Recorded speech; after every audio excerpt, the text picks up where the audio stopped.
Hey there, I'm Mr. Terry. I'm a high school history teacher. Welcome back to another History Teacher Reacts video. All right, I literally just got off a stream with Mr. Beat, and we were talking about our videos, and we were talking about videos that get heated responses. And he told me for him, it was this one, The Great Replacement Theory Explained. So I thought I would check it out and give you my thoughts. Now, the original video link is going to be underneath. Make sure you're supporting Mr. Beat. He's a big friend of the channel. Give his video a view, a like, and subscribe to his channel. And let's check this out.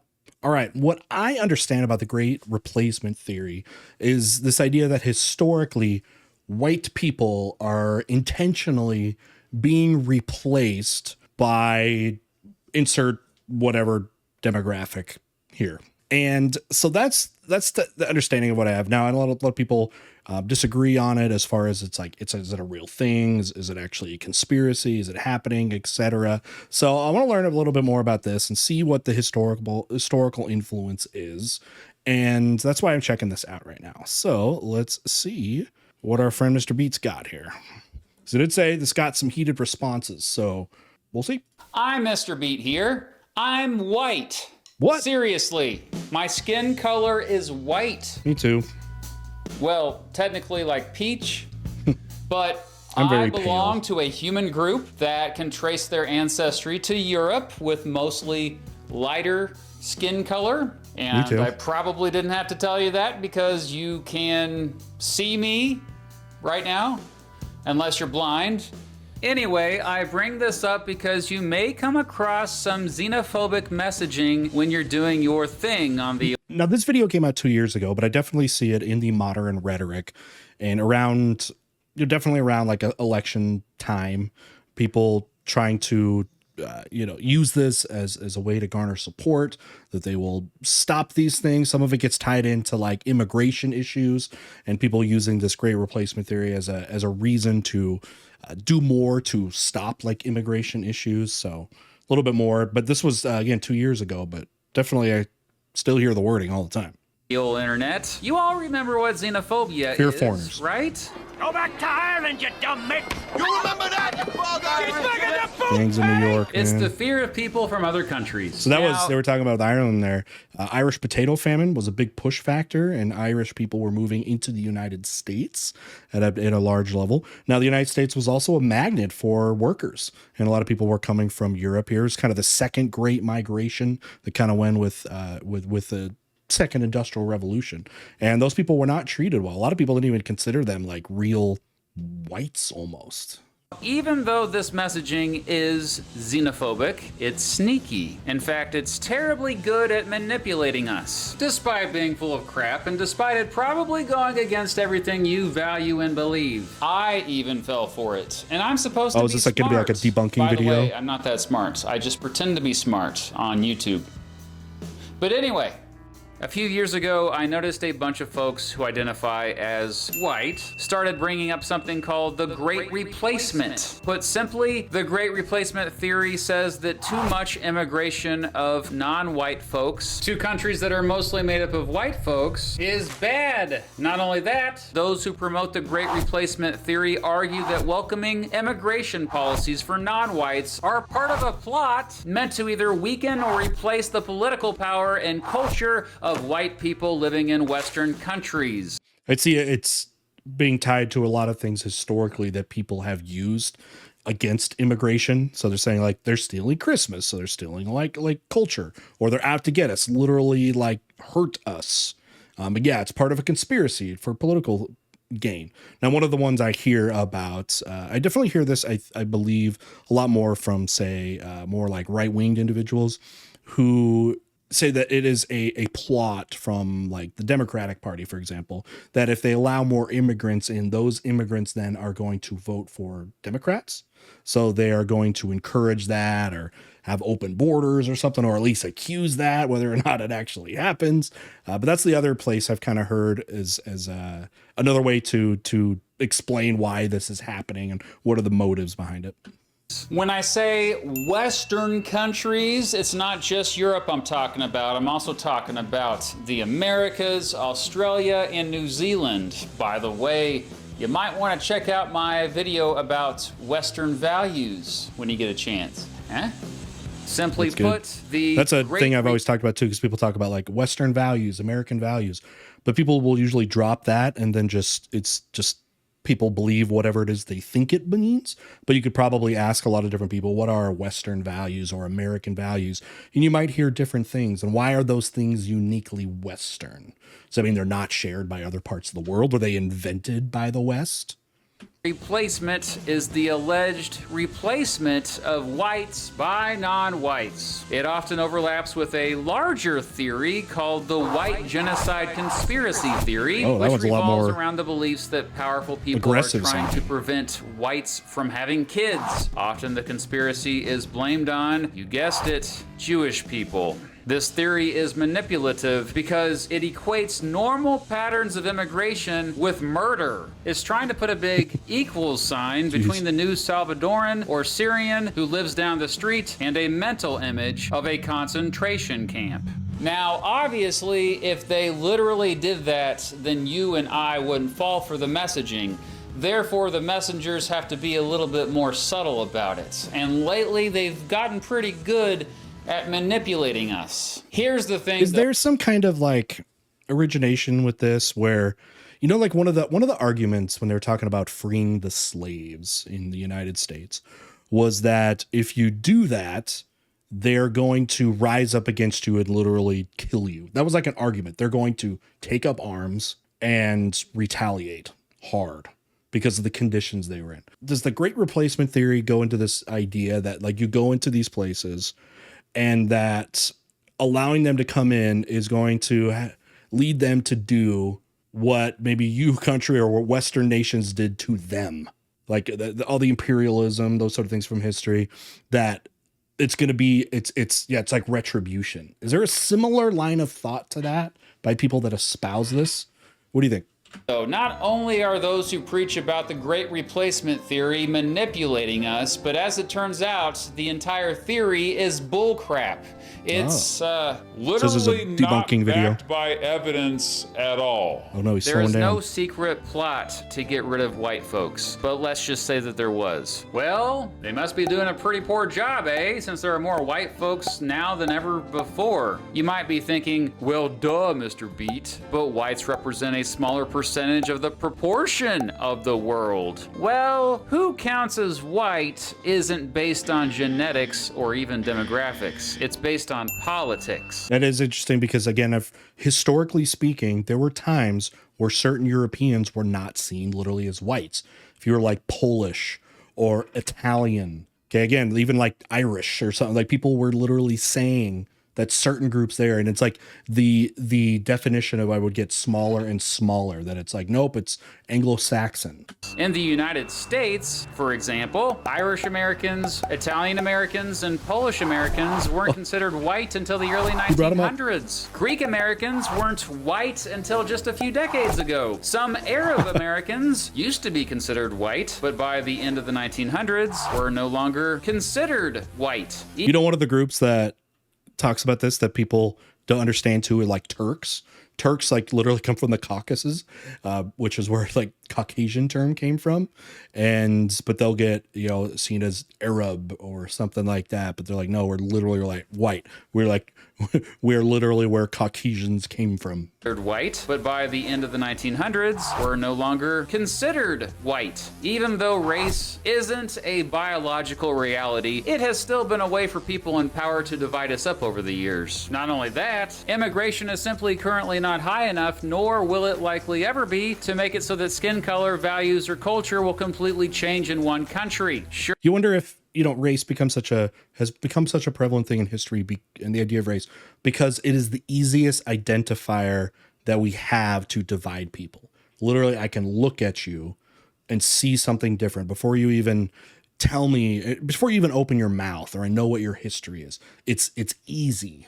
Sure, there will be demographic changes, and there already has been, but there is no evidence that these recent demographic changes have dramatically changed the dominant culture and values of any one country. We often just see cultural assimilation. Oh, cultural assimilation is the process in which a minority culture gets absorbed into the dominant culture of a society. Been going on since the beginning of civilization. People move for different reasons, for different push and pull factors.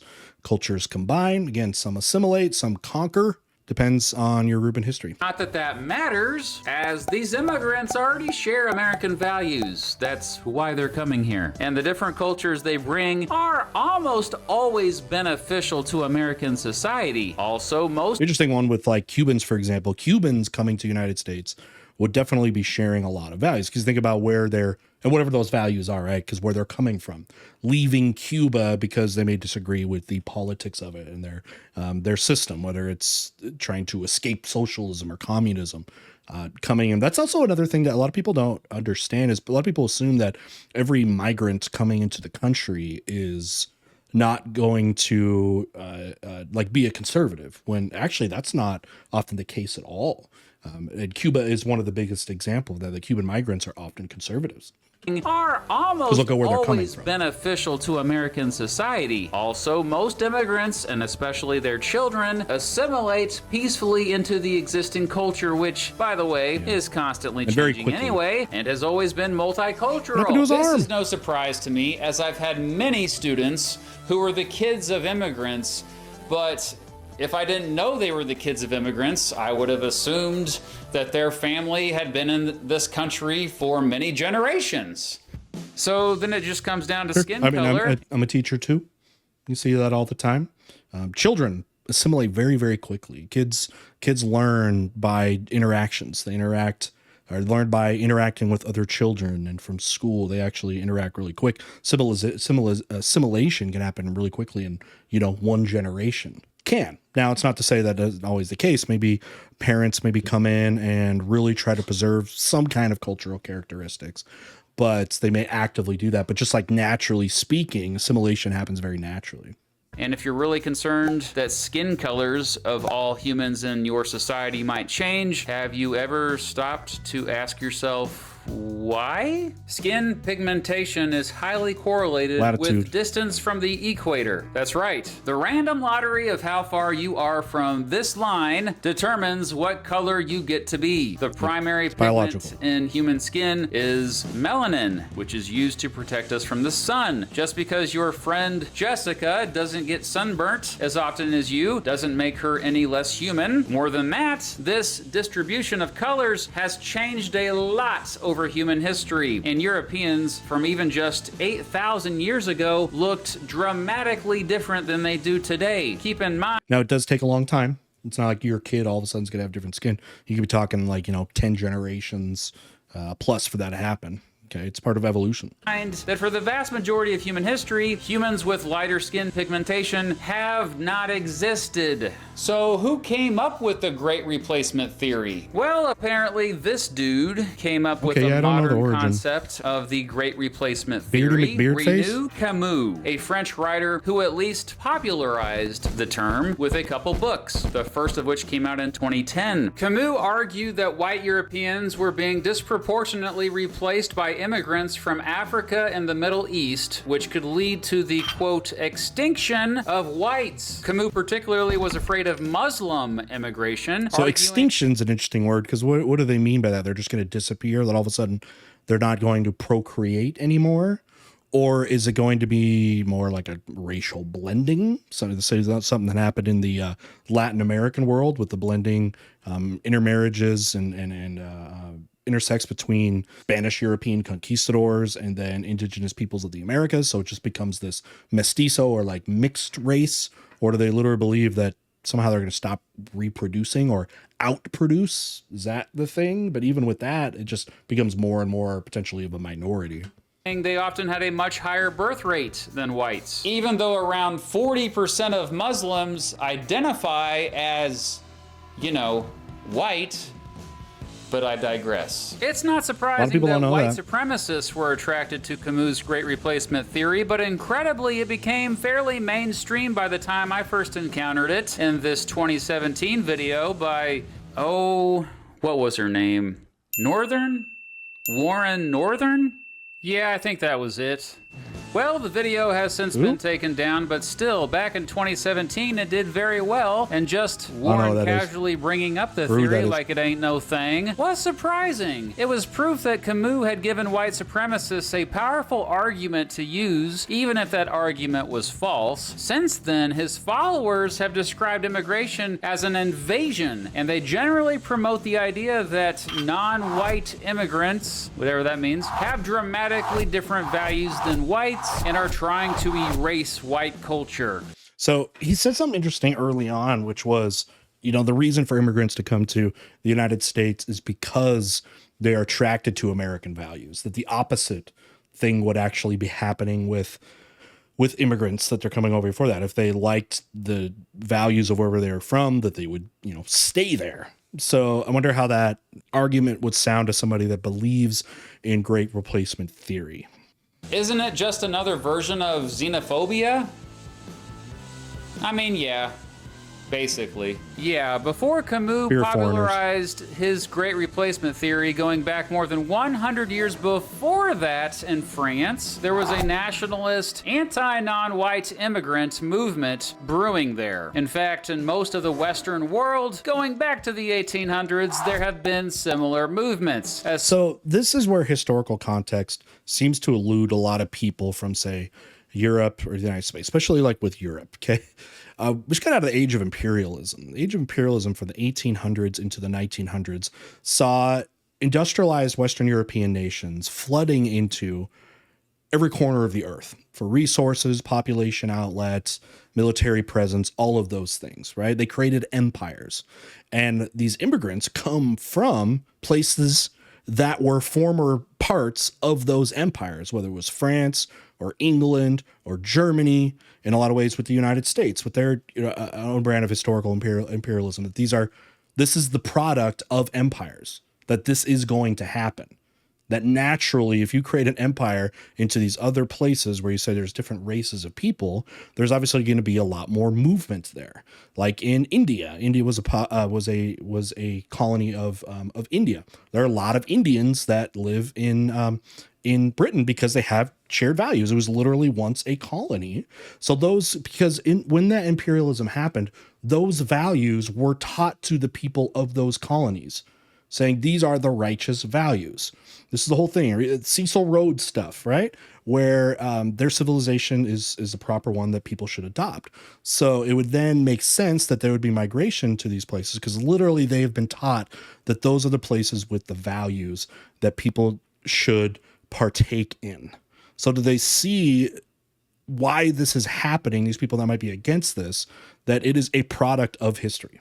Especially due to the increase of immigrants to the Western world from African and Asian countries. Because of this xenophobia, many people in Western countries called for nativism, or the policy of protecting native-born citizens over immigrants. Xenophobia... Now, the Chinese Exclusion Act was also contextual because there was very much a push to import Chinese laborers, because you're talking about this was Western expansion. This was mining. So we have post-gold rush. We have the railroads. This stuff was built by then. But then when a lot of those projects ended, I guess you would say, or slowed down, then it was like, okay, no more immigration. And then boom. So it's like, especially in the United States, you've had an open door and a closed door, and that open and closing door have opened and closed throughout all of American history.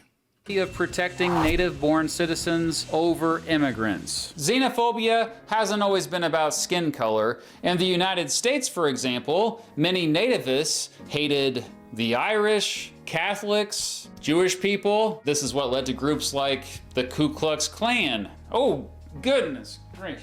Yeah. But the great... Yeah, I mean, KKK designed and created after emancipation of African Americans to try to maintain the status quo. White majority and white political influence in the South. It was a response to that.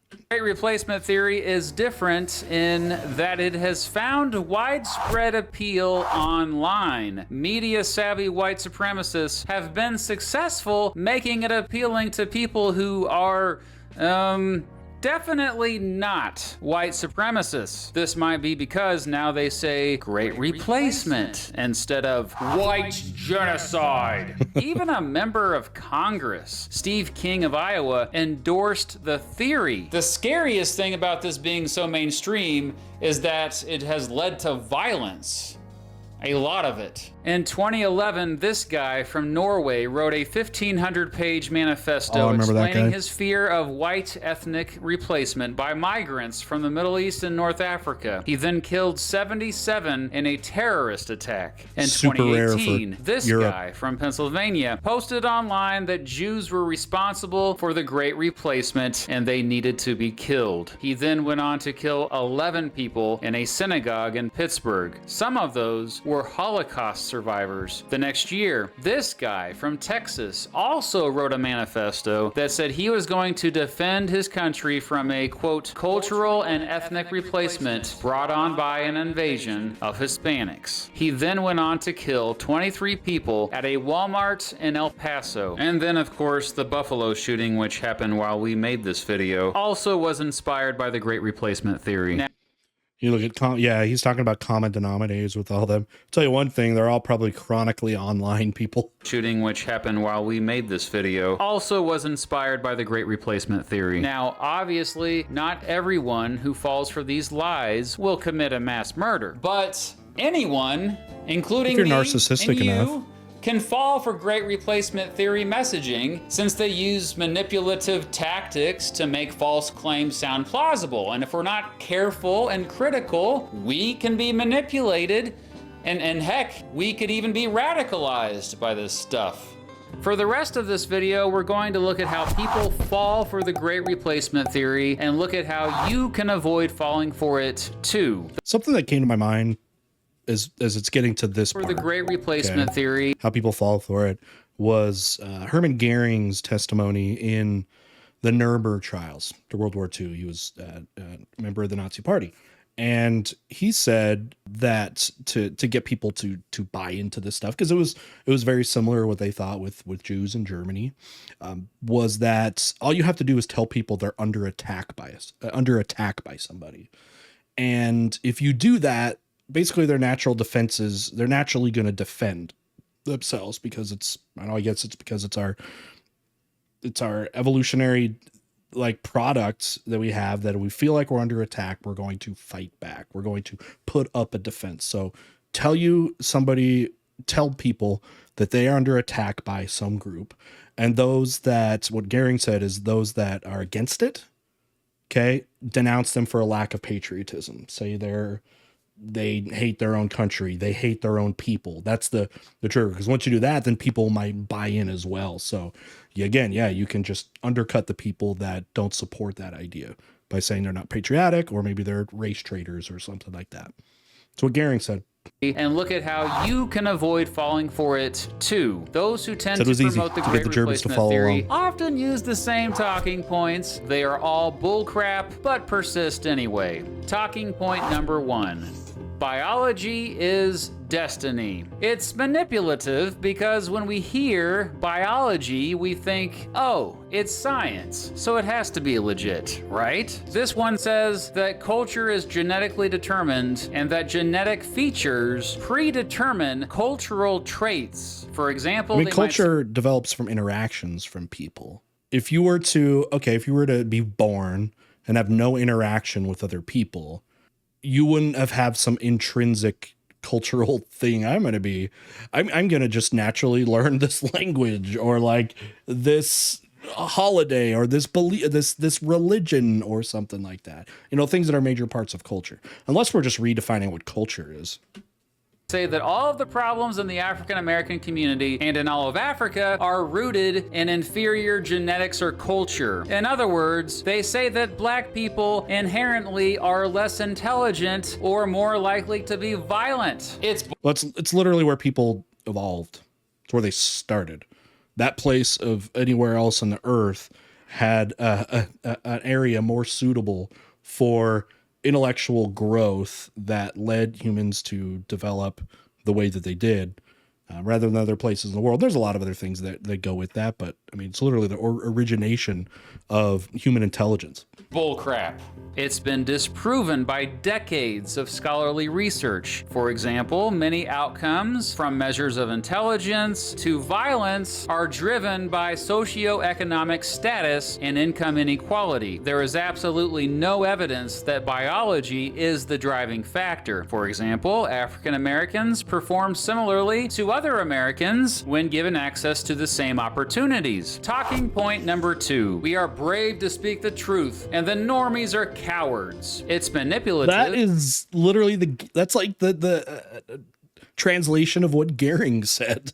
Herman Goering. Because it's fun to be in a secret club and have access to secret information. Basically, this one says that people Denounce the with normies, racist beliefs 'cause they're are weak. actually countercultural truth tellers. They're not sheep who conform. And they're traitors. Yeah, if conforming means not being racist, I think we ought to conform then. And for people who don't conform, they sure use the same talking points a lot. Talking point number 3. Diversity is conflict. It's manipulative because the vast majority of us fear conflict. And this one says that diversity automatically causes conflict. It often relies on cherry-picking evidence and studies to back up its claim. Depends on it's going to depend on the types of diversity, right? Like if you have a diverse amount of political opinions, that could very much cause conflict. That makes sense? Because then you don't become very unified. Democracy can fail. Look at different places in the world that have had a various amount of different political ideologies.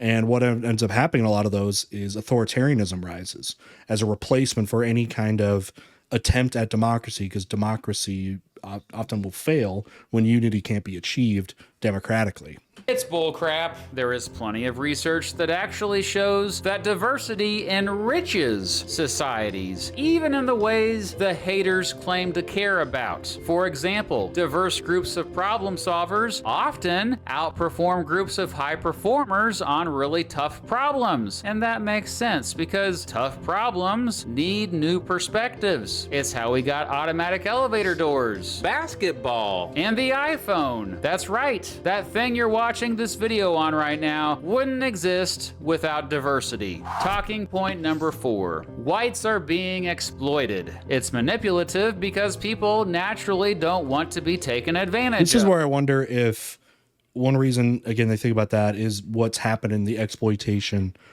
from the age of imperialism most recently. So there's like a recency thing.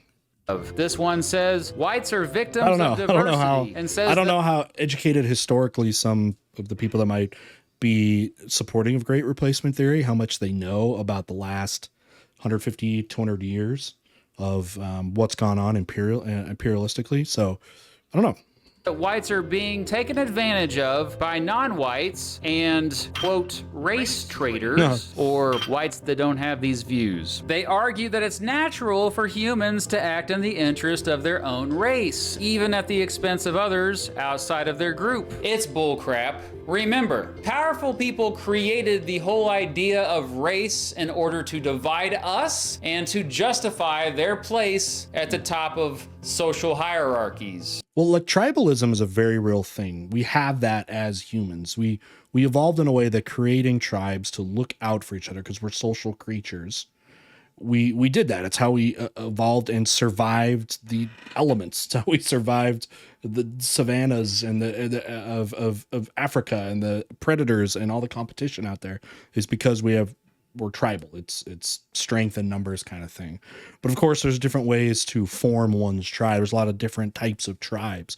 Some, again, people form their tribes politically speaking. You have people that are politically minded, so you join political parties, and then you can feel kind of like a tribal essence there. A lot of ways you could do that, but maybe it's based off of hobbies. You know what I mean? A lot of different ways you can become tribal. But that is a natural thing of us.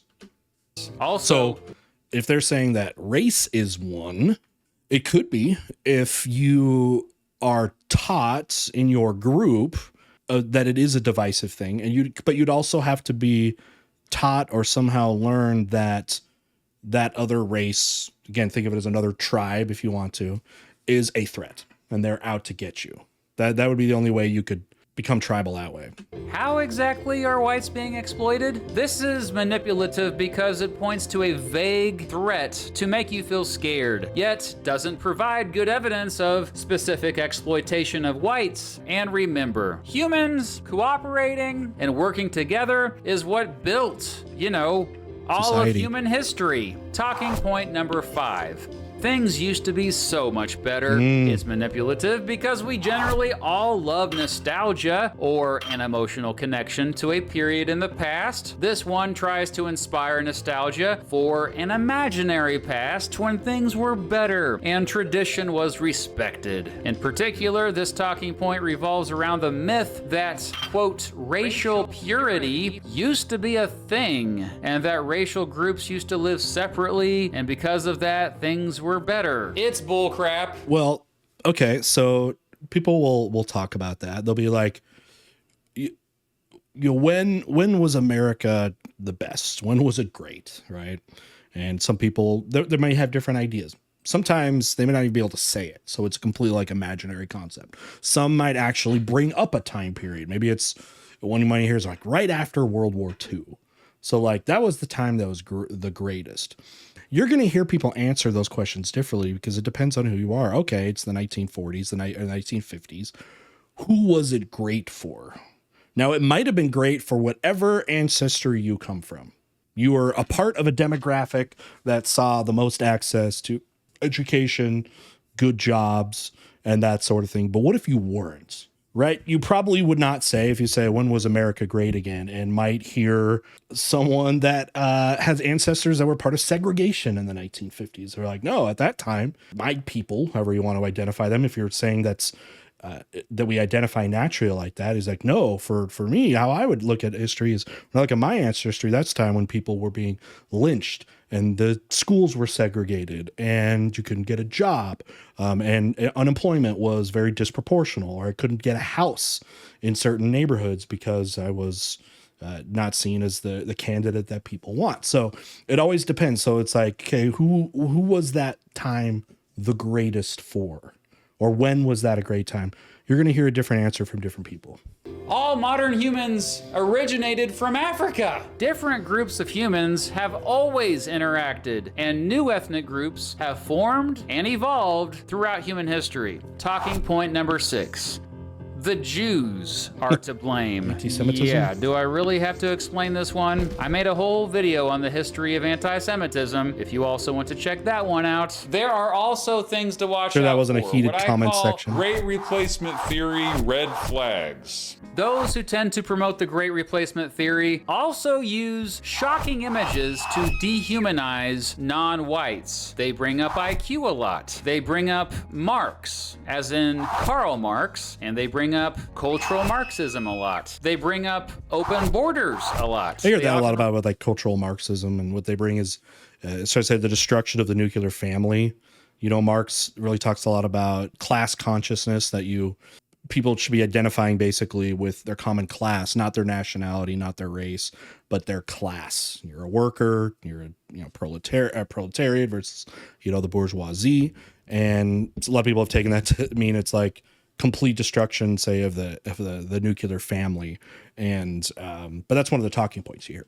Refer to migration as an invasion. They tend to talk trash about I'm hearing that diversity right now in and the election. multiculturalism. They tend to use certain rhetorical strategies to make radical views seem not so radical at all. Probably the most common rhetorical strategy is limited framing. What's that? Limited framing is usually applied in videos in which the host on screen will put boundaries on the discussion to make someone with crazy views seem more reasonable. Basically, they leave out the more controversial stuff and focus on the less controversial stuff they are saying. Like that Warren Northern Cherry video picking. I mentioned earlier. Cherry picking. And to deflect a bit and to convince you that their opinions are not so crazy after all, they'll say things like, people are saying. If you get angry at their opinions, People they might say, say, you mad bro? To attempt to make it seem like The you're worst ever thing.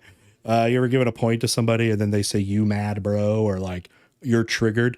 That means they lost if there's an argument they lost. They have nothing to retort with. So that's where basically if you're in an argument like that, they'd say, all right, I guess that's the end of it. We reached the end. There is no comeback for this argument that I gave. Reacting or weak. They present their information as if they are giving the uncomfortable truth that is a threat to the elites or the establishment or the new world order or the globalists or even just they.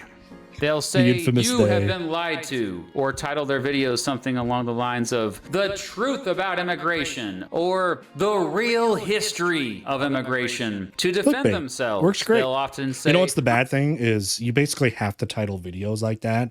Even I feel like I have to do that because that's what people are going to be drawn to when they see two different video titles of a similar content. They're going to want to do the one that has the claim to it. They want to see claims. I'm just asking questions, or attack you for not being open-minded enough. Overall, they rely heavily just asking on questions. logical Just fallacies. curious. Here's a video I made about logical fallacies, by the way. So what is that now? 3 videos to watch after this? That's a lot of homework. And finally, should I react to any of those? I haven't seen them. Promoters often use memes. Oh. Seriously. Memes as evidence. In fact, memes are a big reason why the Great Replacement theory has spread in recent years. So let's look at some memes and see if you can spot these the laziest yet simplest form of information. Memes. If anyone posts with a meme, it usually also means that they can't summarize ideas for themselves. Memes also don't have sources. I mean, some of them might in some of these that they have there, but usually it's a replacement because anytime somebody uses a meme, they're usually trusting and assuming that somebody did the research, but they'll also say like, the do your own research crowd. They don't do that. They assume people that got information did the research, but they're not actually researching. Great Replacement theory red flags. Oh yeah, first of all, this is literally a limited frame. The person who put this together wanted you to believe that this photo was of men from Afghanistan fleeing the country to the United States after it fell to the Taliban in the summer of 2021. However, and I had to do a lot of digging to find this out, this photo is actually a group of immigrants returning to Afghanistan from Turkey in 2018. What helped me researching it is doing a reverse image search of the photo, and I suggest you do the same whenever you come across any photo that gets you fired up. So the first red flag is the picture. You know what's sad is nobody will do that though. People don't like their beliefs to be challenged. It's uncomfortable. People don't like being uncomfortable. People don't like to be their ideas falsified. It's a lot easier to have them reinforced than to have the guts to falsify them. So if you were somebody, the only reason somebody would make this image right here and put it the way it is if they already believed it. So if they already believed it. Sure. Next, of course, there's the red flag of calling accepting refugees into a country an invasion. 2 red flags right off the bat with this one.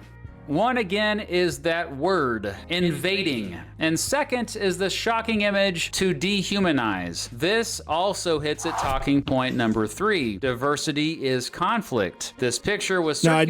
No, I do understand. These memes he's showing it's very anecdotal. There's a lot of different memes. There's plenty of memes out there that have true things to them, but they just have to be vetted, of course. Claiming to be a picture of refugees fighting with police in Germany in 2015 at the height of the refugee crisis. It was used to manipulate people into being afraid of refugees. Well, the picture was actually taken in 2012 and had nothing to do with the refugee crisis. There's the IQ red flag, of course, and then they just show a picture of supposedly French black people, although I couldn't find where this picture originated from. I'm going to go ahead and say something. Someone might, or if somebody was to post this, they would say, look, it's sourced. Science Direct is not a source. Okay. You'd probably go to this article and you would know a little bit more about legitimacy of this article if this article had the study. Okay, because something like Science Direct is not going to be this study. So and there's a lot of this. If you ever see those headlines, it might be in the news where it's like scientists make discovery that will rewrite the history books. And they go and they make a claim from it, and they'll even cite it, like maybe cite the study. But no one goes and actually looks at what that study says. And when you actually look at it, it has the same conclusion. Going to Science Direct, by the way, is not doing research. If you were to go and try to like debunk or support this meme, going to that link would not do it, because that's not going to be the original study. It's a blog. It's a website that it's a conglomeration of all these different ones, which may have the actual study in behind it. And you will find probably more often than not, because, you know, media sells stuff. They sell advertising. They want to get you to look at it, that the actual conclusion of that essay matches whatever this headline is going to be. And so who knows where these people are actually from? And they're not even really trying that hard anymore. They're just showing a picture of black people next to unsubstantiated text. Folks can't even stand peacefully without these manipulators looking for a way to weaponize their image. Hey, I can do that too, see? I could write literally anything. It doesn't make it true. And while that, see? Cynical. I could write That's cynical historian, right? Looks like him.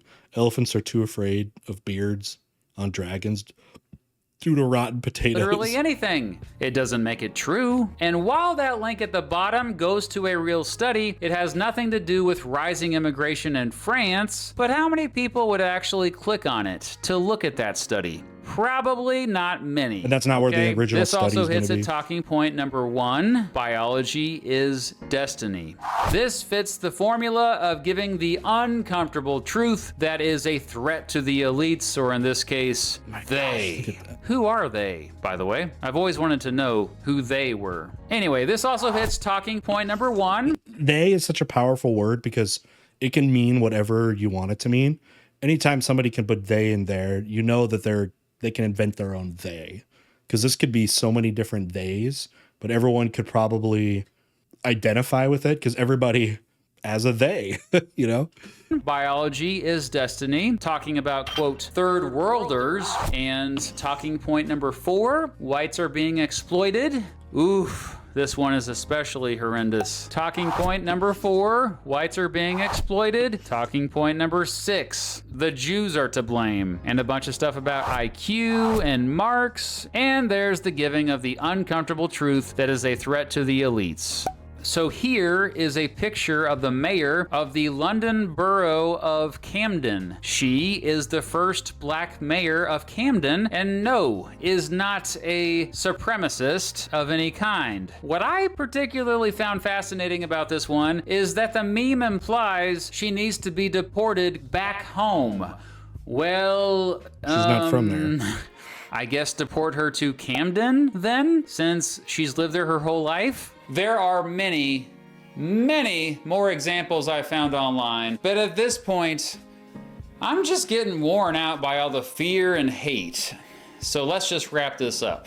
The bottom line is the Great Replacement Theory is still a big movement because its proponents have done well to play on the natural fears people have of economic and social instability and just change in general. In case you haven't noticed, things haven't been all peachy for the majority of us lately. The world has plenty of problems. Often, it's easier for us to just place blame on certain groups, and groups the that are easiest less way to do like it. us are easy There's targets. no easier way to divide than simply based off of optics, like what your skin color is. So what can you do in response to Great Replacement Theory manipulation? Number 1, probe the point. Does the content use one of these common talking points that are not backed by evidence? Number 2, fish for flags. Are there any red flags present? Like regular mentions of IQ, use of words like invasion and shocking images? Number 3,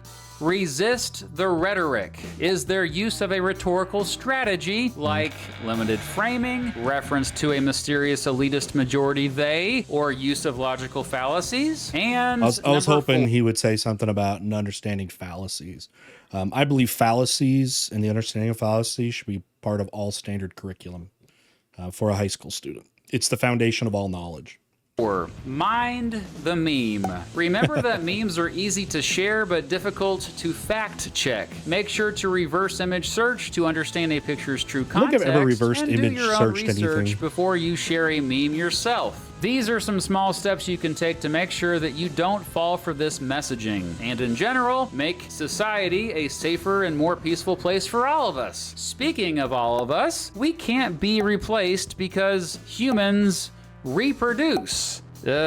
We just make more humans. Let's end this video with a thought experiment. Imagine He's like, if you literally, we can't be replaced. met someone from a foreign country who looked a lot different than you. They had a different religion than you. They liked different foods and music than you. Heck, they didn't even speak your language.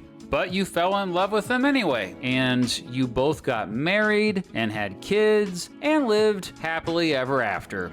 Wait, about your future kids. You'd love them too, wouldn't you? They can't replace us because they are us. Don't be fooled. Human differences are really small, so we don't have to fear each other. Instead, let's just get to know each other.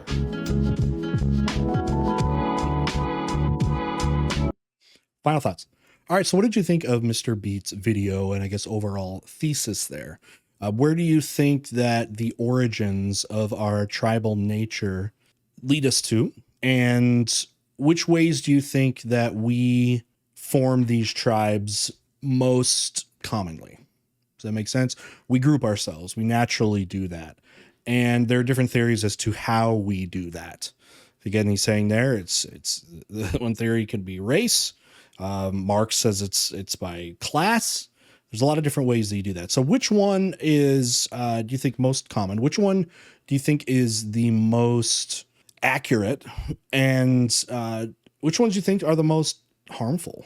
So with that, let me know what you think. Please be respectful down in the comments. Nothing that is hatred will be accepted there. YouTube is probably going to delete it anyways. I don't delete comments, but YouTube will definitely pick out things if it doesn't like it. All right, with that, Mr. Beat was given special thanks on his last side to supporters. I'm going to do that right now and show you the current Patreon and YouTube channel members. If you're a YouTube channel member, you saw this video first, and we'll see y'all next time. Bye.